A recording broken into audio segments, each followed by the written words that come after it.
Close your eyes and try to remember where you were 2 years ago. If I told you then that on January 19th, 2026, the Indiana Hoosiers would be the undefeated #1 team in the country, walking into South Beach to play for a national title, you would have walked away from the conversation. If I told you that the Miami Hurricanes would be standing in their tunnel at their own stadium looking to reclaim a glory that has felt like a ghost for 25 years, a drought almost as long as the Dallas Cowboys, you'd say it was a Hollywood script that got rejected for being too unrealistic. But tomorrow night, it isn't a script, it's the reality of the new college football. Look at Indiana, a program that has for decades been the punchline of the Big Ten. They weren't supposed to be here. They were the basketball school, the football basement dwellers. But Curt Cignetti didn't care about history. He didn't care about the little brother title. He took a roster of guys that were told that they weren't good enough for the Power Four and turned them into a buzzsaw. 15-0. They didn't just beat Ohio State in the Big Ten title game.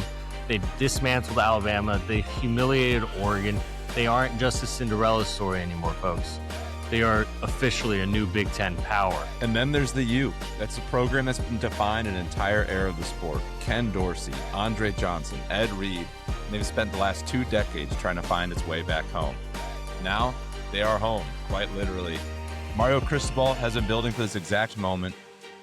They were the last team into the 12-team playoff. He's brought physicality back to Coral Gables. They were the 10 seed. They had to go into College Station. They took down the defending champs, and they had to survive a war with Ole Miss. They've played with their backs against the wall for a month, and now they get one final fight in their own backyard. It's the unstoppable force from the Midwest against the home ground moxie of the 305. It's the Heisman winner Fernando Mendoza, a Miami kid wearing Indiana red, returning to the city that tried to raise him and to try to take their crown. It's 2 Saban disciples facing off for the ultimate prize. Tomorrow night, the old guard is gone. Tomorrow night, we crown a national champion that no one saw was coming.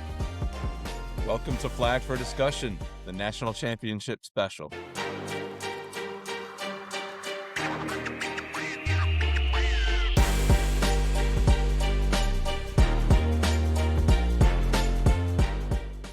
Welcome into Flag for Discussion, episode 62 for Sunday, January 18th. My name is Farvod Merkazi, here as always with Jace Hatfield, and yes, you heard it right.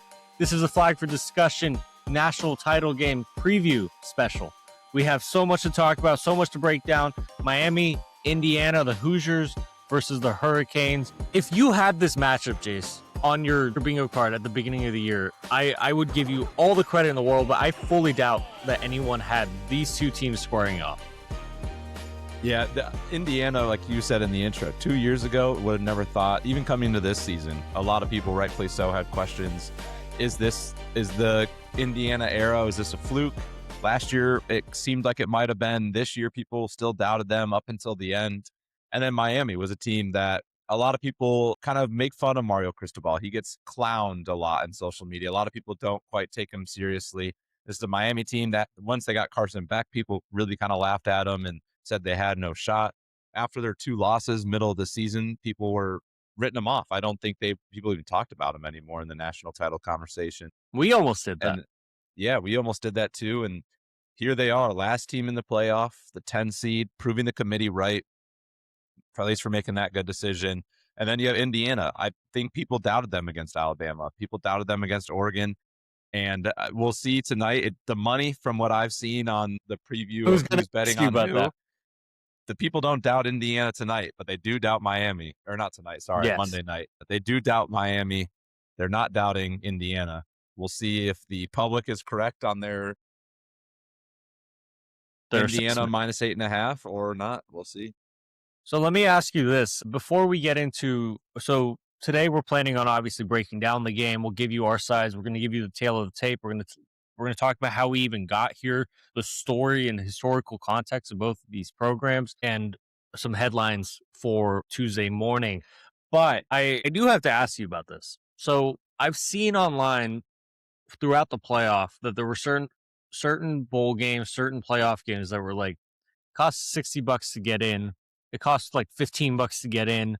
nothing at all. And then there were some games that were like cost like $500. I saw tickets for this going upwards of like 4 grand, and parking spaces costing like people were just buying. At first, they were like, okay, at least we'll go in as a group. We'll buy a parking space for $1,000, at least so we can tailgate and be in the area instead of being able to pay the extra 4 or whatever to go to the game. And then they realized they can't get into the parking lot if they don't have a ticket to the game, so they had to sell those parking spaces. What is one night that you would spend 4 grand on? Ducks national championship. I'm just kidding. Luckily, I think I would hopefully get in the door cheaper there. I mean, we both have weddings. We're spending more than 4 grand on those. I'll tell you that. So I guess I could count Yeah. that one in there, and that might exhaust the list. Like favorite team, national champion slash champion if it's not a college sport, and our wedding nights, and that might be end list. Yeah, I've been thinking about it. I was like, how do I ever justify spending 4,000? I don't even know if I want to say I have $4,000 to spend. We all have expenses. No, I was looking at that. I was like, they're just pricing everybody out. There's no real Miami student who's able to go to this game. There's no real Indiana student who's able to go to this game. Yeah, they're just pricing people out. It's like the NBA Finals and the Super Bowl, where it's super dead and the atmosphere is not fun because it's just Because rich it's all people corporate that are types. there to just be there. Yeah, that are just there because they should be, for the aesthetic, the vibe, because they have the money, versus like real diehard fans and energy, which is huge for Indiana, because otherwise you'd be playing what would be a home game for Miami atmosphere wise, which it's Hard Rock Stadium. I don't know how much they sell that out Yeah. anyways. But yeah, it definitely, being a Monday night game with the corporate feel, is going to be interesting. All right, let's before we get into everything, make sure you are subscribed to us on YouTube at Flag for Discussion Spelt Out. We're on Apple Podcasts, Spotify, wherever you get your podcasts at Flag for Discussion Spelt Out. We're also on Twitter at the number 4 discussion, and TikTok at Flag the number 4 discussion. Make sure you're tuned in with us everywhere. Or you said it at the end of our last show, and it's something that dawned on me when you were saying is like this will forever be intertwined with us in the show, whatever the outcome is, because this will be the first national champion of our show's history. So let's talk about how we got here. Indiana, we already know the Google me comment from Kurt Signetti when he got hired at Indiana 2 years ago. He said, simple, I win, Google me. And everyone at that point thought it was just a fun, cute little thing. It was like it was savage what he said, but at the same time, no one was ever expecting Kurt Signetti to lead Indiana to here. Like people were like, oh, maybe he's saying they're gonna go 8-4, maybe 9-3 on a good year. Like maybe they'd have like the Illinois arc, you know. But they they were they were elite all year last year, but they just weren't good enough to beat the best teams. And then they leveled up from last year to this year. They've kept their coordinators. They brought in Fernando Mendoza, and they went into Autzen Stadium at the beginning of this year. I think both teams were 4-0, 5-0, and they made a statement. They beat the Mhm. Ducks. They snapped Oregon's like 18-game home winning streak. They I think that was the game that everyone around the country realized that they weren't just good, they were elite. They weren't just a good story, they were a real team. It wasn't a repeat of last year where they were gonna beat up on a bad schedule and get beaten by the best teams, because they went into a hostile environment against one of the best teams in the country and beat them 30-20. And then in November, they survived Penn State in Happy Valley. Mhm. Everyone at that point started doubting. It was like, is Indiana for real? But they were on the road, requiring a toe tap touchdown from Omar Cooper Jr., a good throw from Fernando Mendoza. They ended up surviving that game, beating Penn State, and they won the Big Ten crown. From there, man, they've run roughshod on the playoffs. They're taking care of business. They humiliated Alabama, they humiliated Oregon, and now they're rightfully where they belong to be in the college football playoff. I Before we get into how Miami got here, I've kind of one of the phrases I've been using a lot at work when people have asked about Miami, Indiana, is like the thing about Indiana is they are the exception to the rule to everything. It's like you're talking about blue chip Mhm. ratio. Well, yes, for the last 30 years, the blue chip ratio rule has been national champions have had a minimum threshold of 4 and 5 stars that they have to have on their roster. But it seems like Indiana might be the exception to that rule. Or we can talk about first round teams that have gotten first round buys. They're 1-8 or 1-7 in the last 2 years. You know who the exception to that rule is? Indiana. So Indiana's been the exception to the rule all season long. They're 15-0, looking to go perfect 16-0. I'm so excited to watch them play. Do you want to tell us how Miami got here? Let's break it down. So they opened the year up with one of the more fun games and biggest wins of the season. They beat Notre Dame at the same stadium as a national championship. It was a rainy day. It was a close game, but Miami prevailed. And you look back on that, that's arguably the game that got that. Not even arguably, that is the game that got them in the playoff. Season starts moseying along, and in Miami fashion, middle of the year, Carson Beck throws 4 interceptions in a Louisville game to hand them their first loss of the season. And then they suffered another loss a few weeks later to SMU in a late overtime game, putting them at 2 losses, kind of taking them out of the picture. For as much as the media clowned them, for as much as their fans were ready to throw Mario under the bus, for as much as people kind of forgot about Miami, they didn't stop fighting. They got back. They fought their way back to 10-2. Right before the playoffs, they were able to jump Notre Dame and get their way in as the final seed, and the playoff is the 10 seed. 11 and 12 seeds made it because of conference championships. So final seed in, had to go on the road to beat Texas A&M. A lot of people didn't give them any chance against Texas A&M. A lot of people wanted Notre Dame in that spot. They go and they take care of business against Texas A&M. It was only 10-3. It was a terrible conditioned day. But I think that was maybe the game that they won. That started 2 big conversations. Number one, it started, okay, Miami, maybe they did deserve to be here. And it also started the SEC conversation as a whole. But they go against Big Bad Ohio State on New Year's Eve. Everybody's out, house parties, at home, at friends' places, at bars, watching this game on New Year's Eve, getting ready for the big day for New Year's. Nobody picks them to win, and they make a statement win. They beat Ohio State, the defending national champions, by double digits in a game that nobody gave them. I didn't hear, not many people were giving them any hope. Not many people were giving them a chance. Everyone thought Ohio State was going to roll them. They go beat the Buckeyes in Dallas. And then that leads up with a matchup against Ole Miss, another SEC program, the last one standing. Miami, an ACC team. We hear all the time the ACC is nothing. The big bad SEC is going to take them down. And they got in a shootout with Ole Miss. Arguably, Ole Miss's style of play, the way that they wanted that game to go. Miami, the defense stood up when they needed to. The offense stood up when they needed it to. And they go get that big win against Ole Miss, putting them in the national championship game.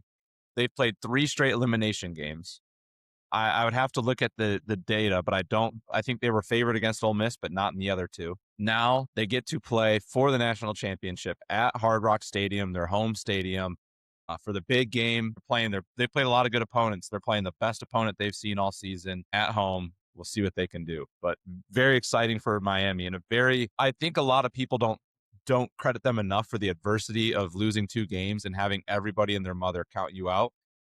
Yeah. The culture that it takes to like stay focused and to convince your players to keep fighting despite those 2 midseason losses to get here is incredibly impressive. That is a A+ coaching job, win or lose this game. A+ coaching job for Mario Cristobal to get this team to this point.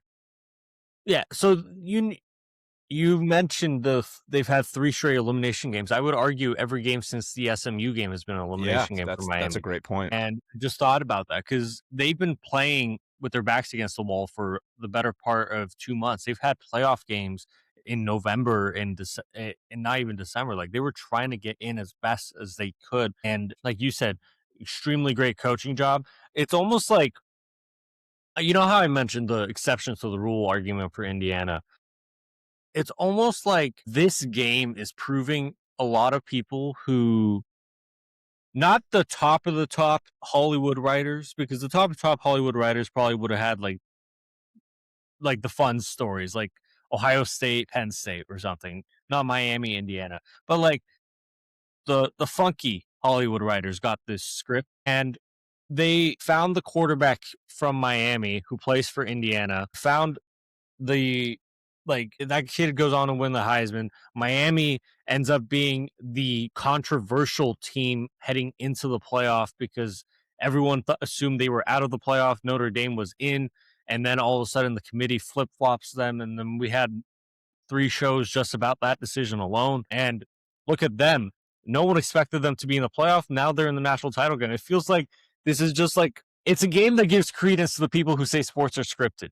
That the sports have their outcomes already decided. Because at this point, I I'll mention this. Actually, I'll mention it now. This is like a family affair type game too. If Alberto and Fernando Mendoza, Indiana quarterbacks, they went to Christopher Columbus High School in Miami. They grew up a mile away from Miami's campus. Their mom, Mendoza, played tennis at Miami. Their dad, Alberto Mendoza Sr., was a teammate of Mario Cristobal's.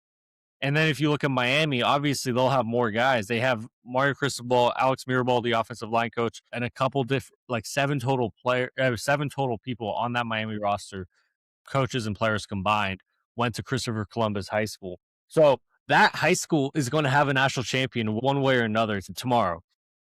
Who's going to be the villain? Is it going to be the kid that grew up winning a state title for the high school, or is it beating their hometown team, or is it going to be their hometown team beating that kid? Yeah, it's funny to say. I think Fernando Mendoza might be the nicest villain of all time, the least villainy villain ever, because it would be him, right? I think this is a chance for Indiana's for Miami's dream scenario. You play you're 20 years removed, 25 years removed from your glory days. Mario Cristobal, Miami guy, gets his team back into this spot. It's a home game for him. So for Mendoza, he would be the villain in this case, absolutely. But also, like I said, he's like the least villain of all time. Like if it was like Lane Kiffin, right? Then you'd be like, oh yeah, that's an easy villain to pick. And then on the flip side, but then you look at Indiana's got the really fun, perfect story season, right? This is the dream season you could ever imagine. Best season in school history. So there is a chance for Mario Cristobal and the city of Miami to be the villain in Fernando Mendoza's story. Like, we got you here. Don't forget your roots. We got you here. But at the end of the day, Miami's better than Bloomington, or whatever line you want to make out of that. So it's hard to tell. It's either going to be the nicest villain of all time, Fernando Mendoza, or it's going to be the city that raised him, which maybe that's more poetic. That feels like a Batman Gotham situation of like Gotham's your villain at the end of the day. So we'll see. And before we get into breaking down the game, I have one more question for you. I saw this topic roaming around surrounding this game online, and I have my own take on it, but I want to hear what yours is first. Is this proof that the 12-team playoff works? You don't have the juggernaut theoretically, or at least the brand names. You don't have the Ohio States. You don't have Clemson. You don't have Alabama. You don't have Georgia. You don't have Oregon. You have a team that hasn't won the national title in 25 years, and you have a team that hasn't won the national title ever, I think, or at least hasn't won a non-claimed national title. You have two non-football powers of the 21st century squaring off for the national title game. Is this because of the 12-team playoff? Yeah, yes, a little bit, and I'm going to expand it too. So yes, in the sense that I think in any playoff format, Indiana's playing in this game. Obviously, in a less than 10-team format, no, we would not be seeing Miami. So I do think this is a good sign that, like, if you have expanded beyond 4, when there was 4 teams outside the top 4 said, no, we're better than some of these teams in the top 4. We just had to play a tougher schedule. This proves there was merit to that argument. The same with Ohio State last year. But I think more so, this is proof of the beauty that can come out of this new era of college football. I think this is proof about what is good about the new era of college football with NIL and transfer portal. There's a lot of bad. There's a lot of ugly. And Farbo and I we have broken it down, and we will continue to break it down. Trust us. But it's important to call out some of the goodness that comes out of it. And this is that result. In the olden days, we've talked about this, in the BCS era, it was always, always, always just going to be the top SEC team. And then either if somebody had the greatest season in school history, or the second SEC team. That was the only teams that could compete. So every season, you pretty much by November 1st, you knew who was playing the national championship. At least you knew the final 4 teams. In this new era of college football, where if you try to stack talent, that talent will go find starting positions elsewhere. If you can't properly fund your players, they're going to go find funding elsewhere. Now everybody can pay players, not just certain teams are doing it under the table. It's an everybody thing. It's created parity. And because of that parity, we have opportunities for teams like Indiana, who in the olden days, they didn't have the reputation to out recruit the big dogs. But now they've got the money and the opportunity to get guys in the portal to out recruit a little bit. You have teams like Miami who, being in the ACC and with the way college football had gone from their dominance in like 2001 till now, they were just kind of buried in the ACC, and because of that, it was difficult for them to recruit. It was difficult for them to create a team that they needed to get back on track. In this new era of college football, they've been able to do it. So one of the beautiful things, all in all, about this new era is the parity it creates. And you also have to think about the individuals too. Think about Fernando Mendoza. In the era of no NIL and no transfer portal, he probably just finishes his very mediocre career at Cal. Yeah. Seventh, probably a late round draft pick, if that. And who knows if we ever hear about him. He could be a genuinely forgotten player, not just because he was great and forgotten, but because nobody knew his name. Because of the transfer portal, he was able to go find a home in Indiana, win a Heisman Trophy, play in the national title game, win or lose this game, barring an injury. I'm knocking on wood. I would hate to see that. He's going to be the first overall pick. So there is beauty in the portal and in this new system. I know you asked specifically about the 12 team, but I'm going to loop in just this You're new era right. together. That's the beauty of it. I think, to your point, Joe Burrow was one of the first examples of the Fernando Mendoza arc. Mm-hmm. He was relatively unknown, and then he had 2 years at LSU. His first year at LSU, after he could have gone pro, but I think he would have been a 3rd to 5th round pick in the NFL draft. So he decides to come back. Obviously, we know what that 2019 LSU team was. That's actually a conversation we could have today. Is they're highly regarded as one of the best teams of all time. If Indiana wins or Indiana dominates, where are they on that pecking order? I think that Fernando Mendoza's career is taking a bit of a Joe Burrow arc of he was relatively unknown, spent 1 year, could have been a mid-round NFL draft pick, has a juggernaut team his senior year, and has one of the best years you could possibly have as a quarterback. I think we'll get into some of the stats down the road, but Fernando Mendoza has over 31 touchdowns and no interceptions once his team's in the red zone. That is unheard of numbers. Just those facts alone. But on the 12-team playoff arc, I do want to be a Debbie Downer in one aspect. I agree with everything you said regarding how good. There are a lot of bad stuff that college football's atmosphere allows for right now. There's a lot of negativity and just turmoil, chaos. I mean, look at the contract Darian Menso was supposedly offered by Miami. The sports in peril in some areas, but at the same time, I think where I want to be a Debbie Downer is the argument for the 12-team playoff was well, you give the Boise States the world a chance. They're going to come in there and all they need is a chance. As long as you give them a spot in the dance, you're going to have 1 out of 15 years where that team's going to go win the national title. No, the Cinderellas of the world won't be JMU. It won't be Boise State. It'll be the super talented, highly invested team that suffered one or two losses that they shouldn't have earlier in the year. I mean, I'm not saying this is going to happen every year, but Ohio State lost to Michigan. They lost to Oregon. They were a buzzsaw through the playoffs. Miami lost to SMU and Louisville, 2 games they shouldn't have lost, and they're in the national title game. The Cinderellas aren't you're going to have your top 6 seeds be the teams that have been wire to wire good, maybe suffered a loss, Indiana, Oregon, those type of teams. Your Cinderella is going to be a Miami that lost 2 games to teams they shouldn't have lost. But in terms of quality of team, are still going to be just as good and talented as everybody else. So it's not you're right. It's a little bit of both. It's a matter of the 12-team playoff working because it gives them a shot in the dance. Because 3 years ago they would have been completely out of the playoff. But at the same time, the notion of the 12-team playoff it helps the little guys. Miami's not a little guy, you guys. I know they haven't won it in 25 years. They're not a little guy in terms of branding, in terms of financial investment. They are here for a reason, and they're finally capitalized on it. Tail of the tape. We'll go through this a little quickly. Just resume wise, we've kind of gone over. Indiana's 15-0. They're averaging 47 points per game and through 2 games in the playoffs. They've outscored Alabama and Oregon by a nice 69 points. Miami's 13-2. They've won 7 straight games. They have upsets over Ohio State and A&M. the one of the questions I was wondering heading into this game, and this might be rapid fire, is Indiana's like wire to wire dominance just a point of intimidation? Because I think I saw a stat that was like Indiana in the first half is plus 230 something in terms of point differential. In the second half, they're plus 230 something. They don't have bad quarters. They don't have bad stretches. They don't have bad halves. They don't have bad games. That alone going to like knowing that, is that just too intimidating for any opponent? I think it's a little bit. I think from a coach's perspective, they're going to use that as try to use that as fuel for their team.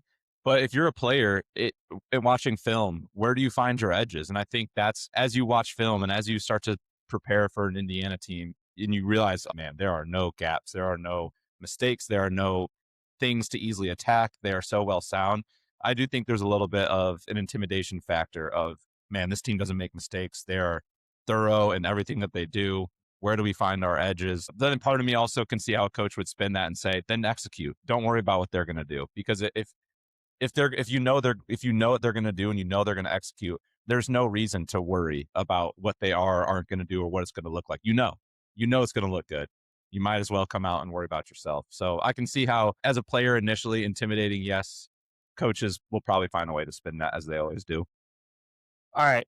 Tail of the tape, quarterback battle. Fernando Mendoza won the Heisman, 41 touchdowns, 6 interceptions.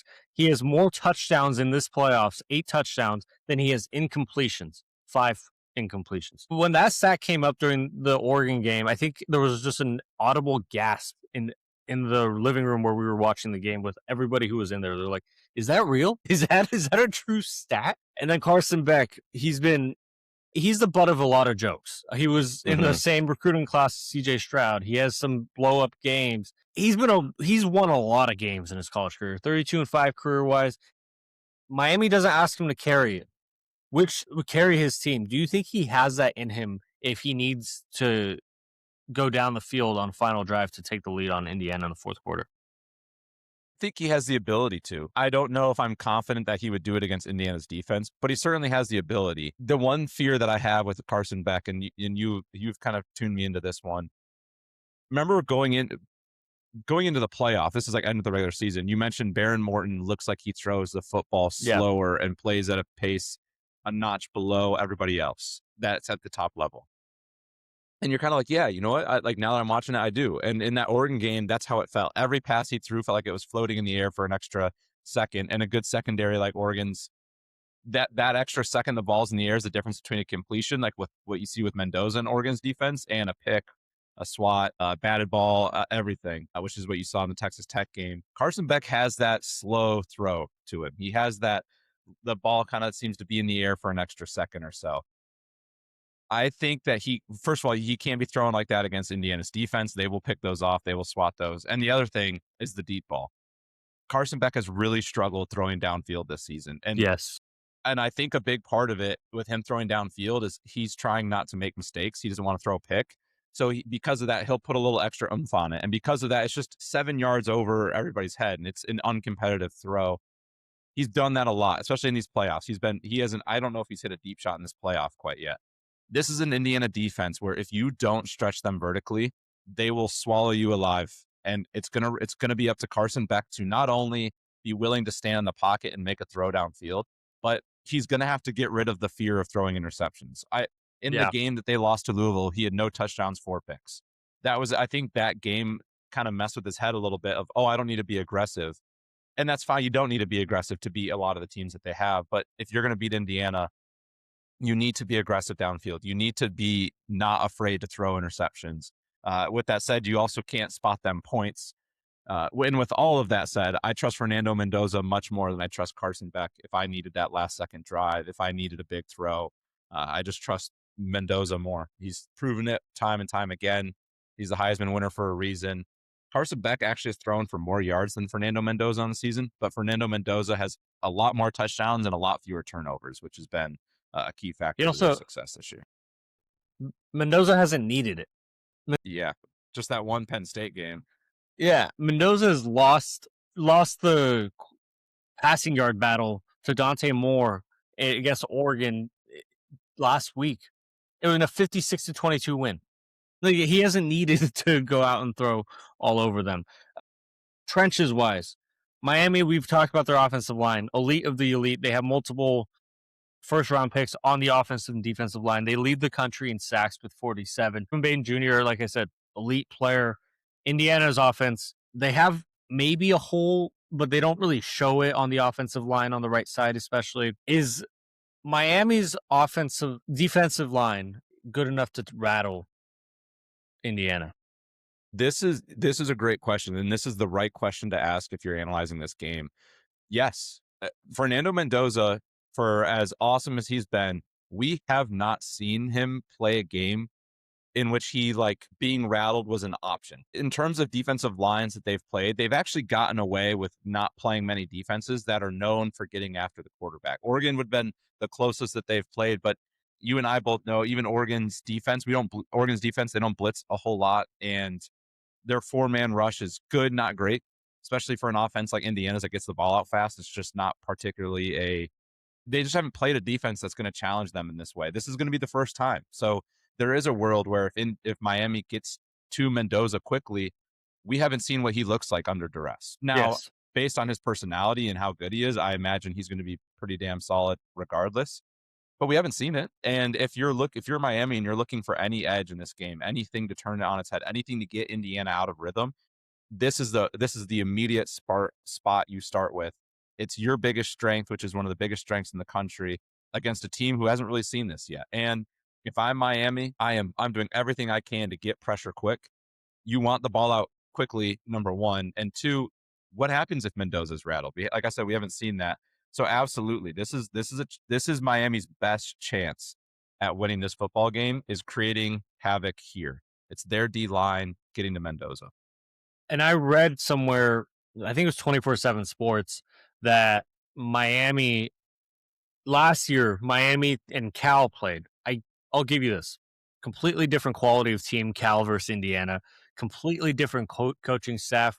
Completely different offensive scheme. I'll give you all of that. Miami, that was the Cam Ward comeback with the controversial call at the end. They beat Cal 39-38. Fernando Mendoza has his second worst game in his collegiate career. He goes 11-22, 285 yards, 2 touchdowns, and an interception against Miami's defense. They had multiple in general. That I think his like PFF like QB score or whatever, it was like the second lowest of his career. We've seen him go up against Miami, and yes, the score was 39-38, so they were very productive still. But that if he were to be rattled, it's because Miami's defensive line is able to get to him. And on the flip side, we've said it all year. Oregon had given up like 15 sacks all year. 8 of them were to Indiana. Ohio State had given up like 8 sacks, 10 sacks all year. 6 of them were to Indiana. Is this Miami offensive line able to quell that? If they're as big and bad as we think they are and as they say they are, then yes. You've got arguably the best offensive line coach in Alex Mirabal in the country, which is always ironic because he's the least offensive line looking human being in the country. He's so funny. And then you have Cristobal, one of the best offensive line head coaches. This offensive line is what they've been building for. Maui Noah is going to be, has he declared for the draft? He'll be a first-round pick if he has. I haven't seen it, but I'm sure it'll happen right after the game. That's true, yeah. I guess he gets the extended period. He'll be a first-round draft pick regardless if he does. This is an offensive line that is going to also be the best offensive line that Indiana has played all season. Oregon's O-line, good, not great. Ohio State's O-line, good, not great. This is a great O-line. This is a team that also can run the ball right up the middle over and over. Mark Fletcher, and they've been doing it better and better as the season's gone on. And this is going to be also Miami O-line, probably their biggest test this season so far. So, but they've played some good ones on the way here. Texas A&M's D-line's no slouch. Ohio State's D-line is no slouch. This is that the trenches are the key in this game. Indiana, every game they've played this season, they have dominated both sides of the trench. On offense, they dominate. On defense, they dominate. This is the one team that could potentially be the team that finally slays the demon that is Indiana's offensive line and defensive lines. If Miami is able to control the trenches, they absolutely give themselves a punching shot. Can I argue? I agree with you. Can I argue? I guess this is more of a shock jock take. It's more of a clickbait take and more of a TV take. So it doesn't really matter podcast wise. But could I argue that Indiana needs this win more than Miami? Not No, that I'm good with that. I think like if I, you're Indiana, this is the greatest shot of a championship in your program's history. You're 15-0. This would be a devastating loss in turn. I think Indiana fans have already won the national championship from like talking to them and what I've seen and heard. yeah, I think they've already like yeah, they've already celebrated like they've won. They're talking like they've already won.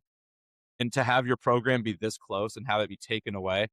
Now as Oregon Ducks fans, trust me, we know what this feels like. We know what it feels like to be on top of the world, to feel like you're finally going to do it and have it taken away. It would be devastating. I think they have Dyer everything to was down. lose. So, and Miami's the opposite. I think at 10-2, Miami, they've lost this year. I don't think they were really considered the national champions at any point this season. If you lose, it's frustrating, but it wasn't our best year. We have more to come. We have better to come.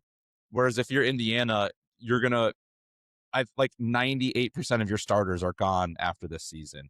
Yeah. You're going to turn your coordinators eventually will get poached. I know they love Cignetti and I know they've stayed, but it's college football. They will get poached eventually. Like this is as good of a shot. It's the best shot you've ever had. Probably as good of a shot as you're going to have in the next couple of years, maybe. Whereas Miami, I think there's not nearly as much pressure to win this game.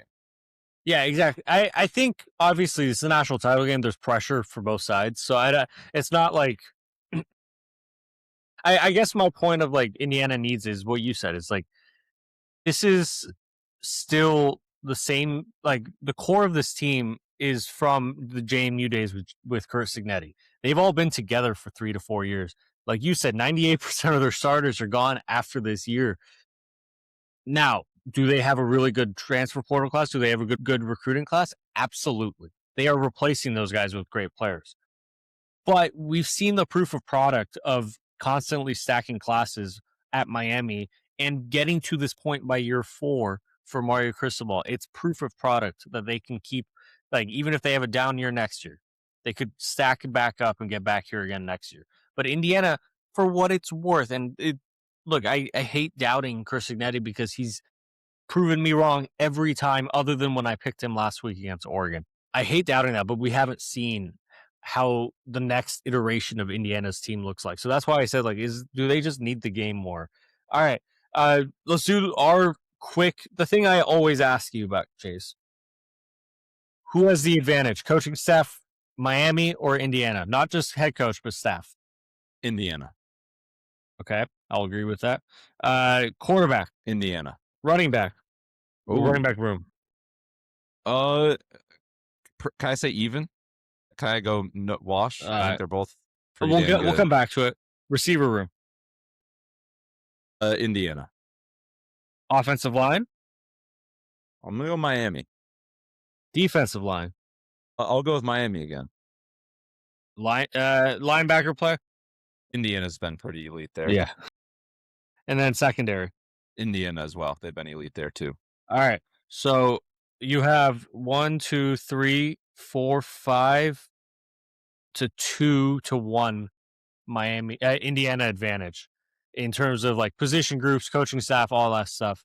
I mean, both of these teams are elite, but we're going to get into like, let's do the actual breakdown now. Miami is an 8.5-point dog against Indiana, despite them playing on their home field.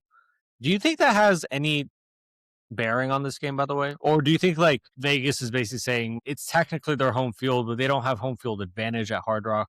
Like if this game was played at the Coliseum and USC was in it, they would have much more of a home field advantage. Or if it was played in Athens and Georgia was in it, or in Autzen Stadium and Oregon was in it, would have a much bigger home field advantage. And that would have a bearing on the line. Yeah, I think they usually say what 2.5 to 3.5 points for home field advantage. Yeah. I bet this is like 1 point maybe. I think the biggest bet, like you said, the ticket prices are so high that you're really not going to get like a home feel atmosphere for Miami. It's going to feel neutral. But what does help is not traveling. What does help is not getting on a plane, not worrying about, like, as we know with teams, you travel a lot, you get sick. With teams, you travel a lot, it's tiring. You jet lag. You got to like get off the plane and stretch and, get back in your hydration and your routine. Miami doesn't have to do that. There's no routine change. They're already in the groove. They're already there. There's no worrying about traveling and flying and living out of a hotel room.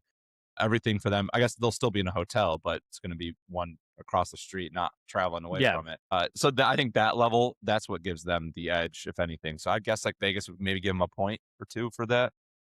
No, that would make sense. I think the travel I almost like discount it because we're also big NFL fans, so people don't really like think about the travel in the NFL unless they're going to London or Brazil to play football. But you forget that these are still 18 to 22-year-old kids who haven't had the experience of doing that for 10, 15 years as a pro. My keys to the game, I guess I'll start with Miami. The offensive line needs to be special.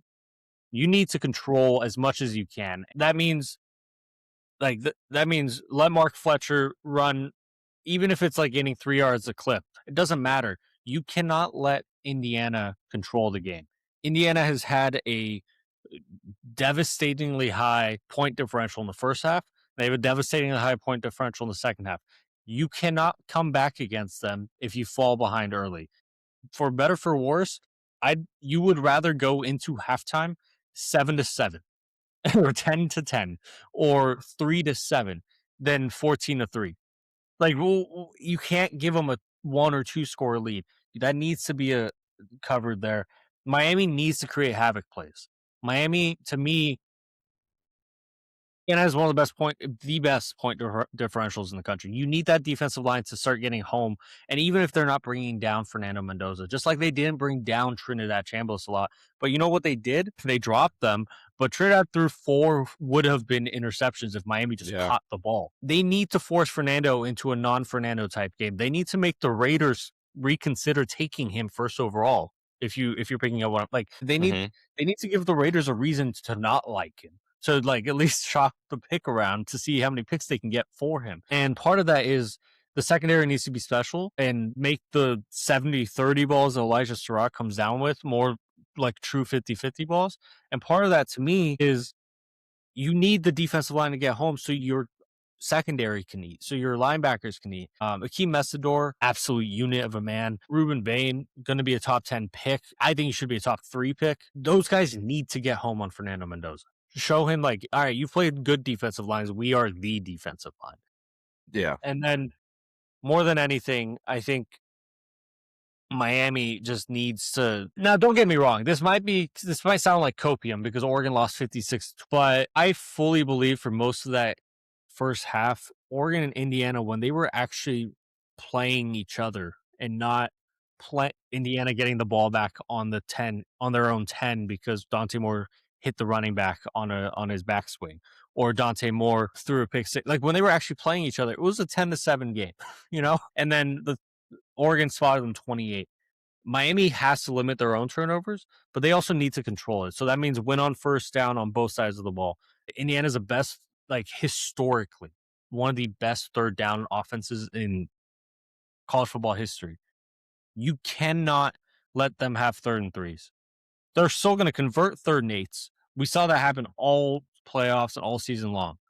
But I just play by the odds. If I put them into 7 3rd-and-8s or 3rd-and-7s instead of 7 3rd-and-3s, they're going to convert less of those 3rd-and-8s and get you more possessions, give you the ability to control the game more. All season long, all playoff long, people have been doubting Miami's ability to go up and down the field on other teams, especially the Ohio State game. But they've done it. So if they can force their own game plan, if they can force their own style of play on Indiana, I think you got a ball game here. I don't know if that guarantees a Miami win, but I think Miami is less of an underdog in this game than they were against Indiana. I mean, Ohio State. Yeah, I think people counted them out against Ohio State more than they're counting them out now. Yeah. Do you have any? Did I miss anything on the Miami side? You could put. I'll add one thing, and you could put this on the Indiana side too, just in obviously reverse context. Something Indiana does exceptionally well is create like the havoc sack. Create the sack where there's a simulated pressure, you don't see it, and then also there's maybe a backside pressure, I guess, that you're not seeing. And then at the same time, you think it's cover 2 and it's cover 4, and this linebacker's a different part of the field than you expect. And we saw it with Oregon. We saw it with Ohio State. When Indiana does this, Julian's saying Dante Moore, they start second guessing. They get nervous. They get the happy feet. They pump fake. They hold on to the ball. They hesitate to make a They turn throw. into And pumpkins. yep, and they either throw a pick. We saw that, or they just hold on to the ball and they take a big sack. And it's always like whenever Oregon would have a first down 2-yard run, it was 2nd and 8. It always came on that next play, and then all of a sudden it's 3rd and 18. Indiana, what I'm getting at is Indiana has an impressive ability to have a debilitating drive-ending sack because it's also not a defense that has a coverage breakdown and gives up a 3rd and 18. They just don't do that. So if you get yourself behind the sticks early, forget it. There goes the drive. And if you're Carson Beck, you need to be a veteran. You've played how many college football games at this point? You need to be smart. You need to be in the film room on top of these simulated pressures, on top of the coverage shells, and you need to be quick with the football. You need to decide. You need to every play. You need to have read 1, read 2, read 3. You need to have it down. You need to know your check downs. You need to be able to throw the ball away. Those big negative plays are what kills teams against Indiana. That is how Indiana thrives on defense. It's those big sacks, those big negative plays. That's an offensive line thing and a Carson Beck thing. And then similarly, those are the plays where Dante Moore fumbles. Those are the plays where he throws a pick. You need, if you're Carson Beck, you need to not spot Indiana free points. They're hard enough to team to beat anyways. You can't spot them anything, let alone 28 points. Like you can't turn the ball over. When Miami dials up their shot plays, when Indiana dials up their shot plays on defense, you can't let that beat you. Exactly. And Indiana's beaten the two teams that play in the playoffs by 35 and 34 points. What is their game? What are their keys to the game for this? Just keep going. Like it's always funny. Every time we talk about Indiana, we talk so much more about the other team. And it's never as a disrespect to Indiana or a slight. If anything, it's the opposite. It's a respect thing because when every other team in college football is volatile. They have ups, they have downs, they have things they're good at, things they're not good at. And it gives you a lot to talk about. Indiana is good at everything. The reason why we don't talk about them a whole lot is because there's not much to them. They're a machine, quite literally. Yes. Every single position group plays top tier football. They're all good. They're all 24, and they're all going to play in the NFL in some fashion one day. Every coach on that staff, good game plans. They put players in positions to succeed. The honest key to the game for Indiana is to just keep playing Indiana football. Now is not the time to get cute. Now is not the time to get cocky. Now is not the time to think you're better than everybody. Now is not the time to take the foot off the gas. Just continue to do what you have done all season long, and you will be just fine. Don't let the moment become too big. Don't let it freak you out. Don't let it psych you out mentally. Just continue to do your thing. Fully buy that. Who's Alberto Mendoza, by the way? This dad. Who is he rooting for? His old teammates at Columbus High School or his son at Indiana? You got to go your son, right? You would think so, right? I'm just wondering, like, how much did he love Mario? Why is his son not there? Yeah, I guess they chose Carson Beck over Mendoza. It's actually a really fascinating thing because both of them, Fernando was in the portal last year, and Miami was looking for a quarterback last year. Maybe they just jumped on Carson Beck early, but Fernando Mendoza could have been a Hurricane just as easily, probably, and just gone home, live with their family. Can I ask you this? Let's flip the roles of the quarterbacks. Beck is a Hoosier at the start of the year. Mendoza is a Hurricane. How does Indiana's season go with Carson Beck there? And where's Miami at? Miami's probably in this game undefeated if they have Mendoza, I would assume. Here's the deal. I think Fernando Mendoza is an elite quarterback, but I don't think. I mean, that's the conversation about his best team ever. Does he have like the extra gear to make Miami being undefeated? Yeah, he probably wouldn't have been throwing 4 picks against Louisville for sure. Carson Beck, I can probably tell you he's not making that pass to Omar Hoover Jr. against Penn State. I could probably tell you the game on the road at Oregon might have had a mistake or two more than Fernando Mendoza made. One of the few mistakes Fernando Mendoza made all year long was a pick 6 in that game against Oregon. I would imagine my only thought, though, is Carson Beck is an extremely veteran quarterback. He's the most accurate quarterback in the country. Indiana's not here just because of Fernando Mendoza. Obviously, Fernando Mendoza is the reason that they went from what they were last year with Curtis Rourke, who was an excellent quarterback in his own right, but he doesn't have the NFL talent that Fernando Mendoza does. There's a reason Indiana leveled up. They went from Curtis Rourke to Fernando Mendoza. So there's a reason that they have been so wire to wire good, such veteran elite machines. But I also believe that Carson Beck would like having Eli Surratt on his team, or Roman Hemby handing the ball off to Roman Hemby, or having the defense that Indiana does. So I feel like you could probably argue we would have the same Final Four. We'll see about the national title matchup. Would this be the best team ever to win a national title game? I don't know if you have you don't have the stats in front of you, but That LSU team 2019 was the best team I've ever watched. They were okay. unbelievable. How about this? Take talent out, performance. I think the LSU team might still have it, but I'm not. Instead of like higher tier like Jamar Chase, Justin Jefferson, Joe Burrow. Obviously, that LSU team had the best of the best across the NFL on that team. So yeah, no one's matching the 59 touchdowns or whatever Joe Burrow threw in 2019. But I think my question is like, Indiana's had a plus 20 turnover differential. They have like plus 4, like, I don't know, a massive point differential. They've destroyed teams all year long. If they go wire to wire and we keep saying they're a machine, like, are they one of the best teams at least?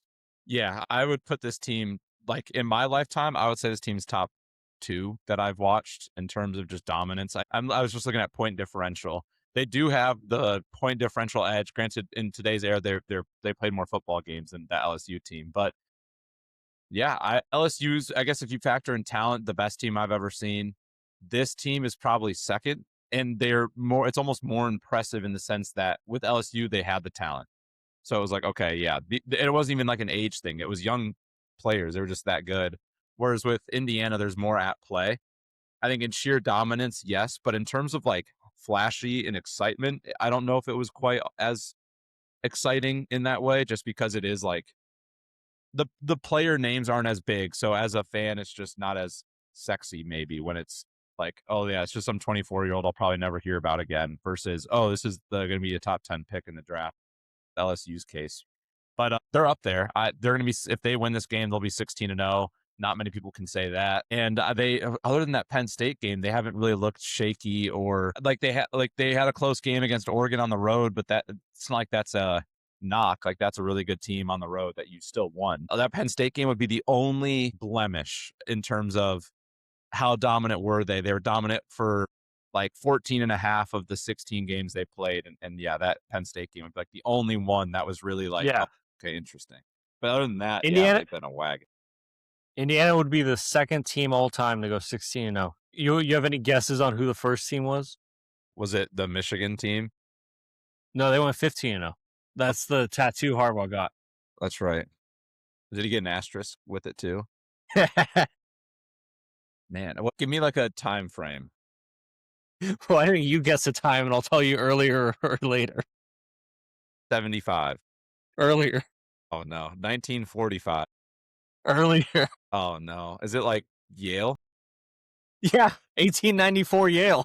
Go. So, obviously, 1894. My goodness. So obviously, college football is a much different sport than it was in 1894. But Indiana can match Yale. And look, I don't know. There's a reason this podcast isn't like we're not the clicks guys of like TV where we need to say this is the best team of all time. We can rightfully say that they are one of the best teams we've ever seen. We haven't seen a team in a very long time be an absolute machine like this. 2019 LSU, I don't think anyone holds a candle to them.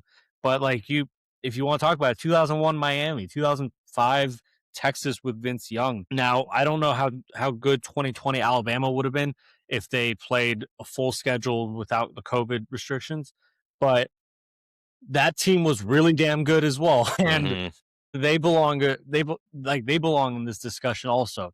So there's a lot of really good best teams of all times.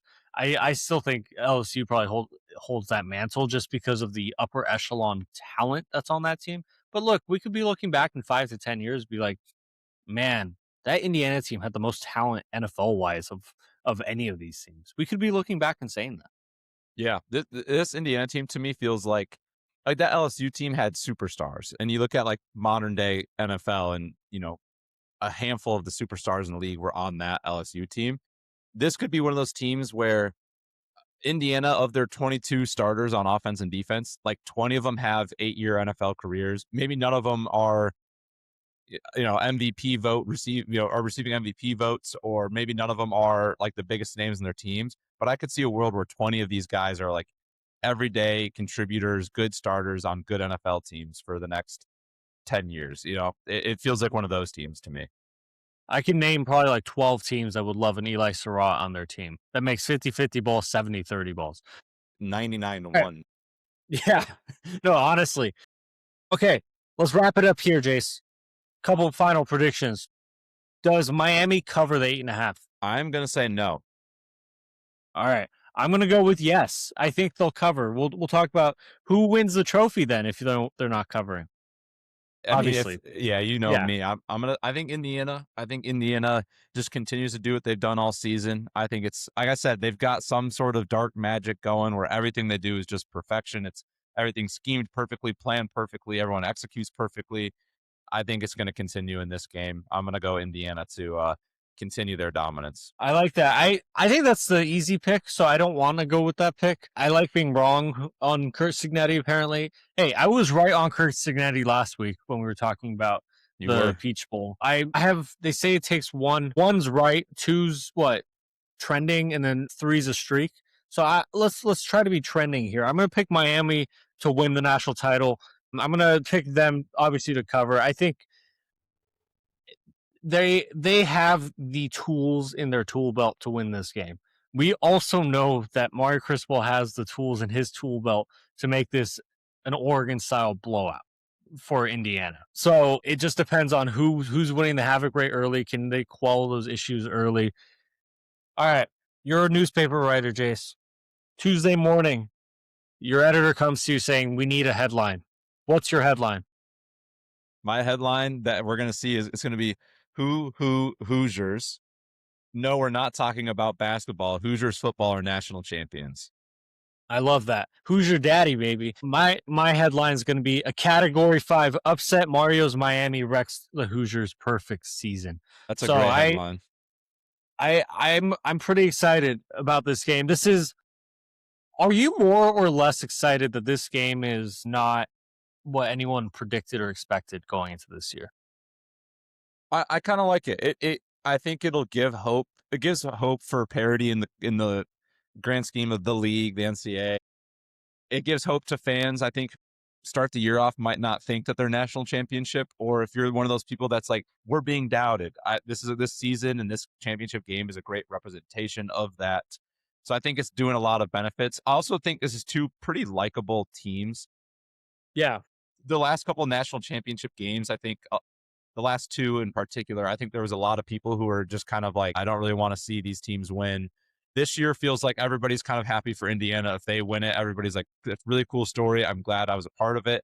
And with Miami, I think they have a lot less fans, but as a whole, I think it's a cool story. I don't know if people would be too upset with Miami winning it at home, kind of being back in the spotlight. So I think there's a lot of excitement, more than there has been for the last two national championship games. I'll say this because I love to take shots at the NCAA.